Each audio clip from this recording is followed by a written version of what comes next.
23 मार्च 1994 की रात रूस के दारुल हुकूमत मास्को से एक मुसाफिर तैयारा एयरबेस A310 चीन के शहर हांगकांग की तरफ रवाना हुआ। परवाज नंबर एरोफ्लॉट फ्लाइट 593 में 75 अफराद सवार थे, जिनमें मुसाफिर और अमला शामिल था। ये परवाज मामूल के मुताबिक ऑटो पायलट पर परवाज कर रही थी। सब कुछ ठीक था, मौसम साफ था और जहाज हजारों फुट की बुलंदी पर पुरसुकून अंदाज में अपनी मंजिल की तरफ रवा दवा था।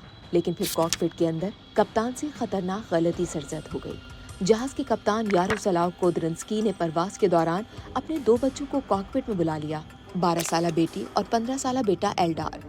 ये अमल कवानीन के खिलाफ था, मगर उस जमाने में रूसी परवाजों में निगरानी इतनी सख्त नहीं थी।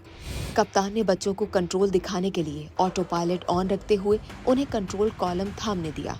जब बेटा एल्डार कंट्रोल थामने बैठा तो उसने नादानिस्ता तौर पर कंट्रोल पर इतना दबाव डाल दिया कि ऑटो पायलट का रोल कंट्रोल जुज़वी तौर पर बंद हो गया, जिसके नतीजे में जहाज आहिस्ता आहिस्ता एक तरफ झुकने लगा।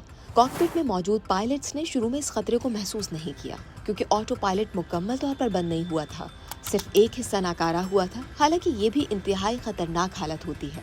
जब पायलट्स को सूरत हाल का अंदाजा हुआ तो जहाज हद से ज्यादा जाविये पर मुड़ चुका था, रफ्तार बेकाबू हो चुकी थी, जहाज स्टॉल हो गया।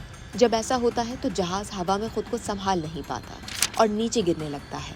पायलट्स ने कंट्रोल वापस लेने की कोशिश की, मगर बहुत देर हो चुकी थी।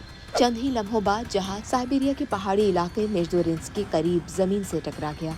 मामूली सी लापरवाही के नतीजे में तबाह होने वाले इस तैयारे में सवार अफराद में से कोई भी जिंदा न बच सका। तमाम 75 अफराद हलाक हो गए। कप्तान के दोनों बच्चे भी हादसे में जान से चले गए। तहकीकात के बाद रूसी हुक्काम ने तस्दीक की कि हादसे की वजह इंसानी गफलत थी।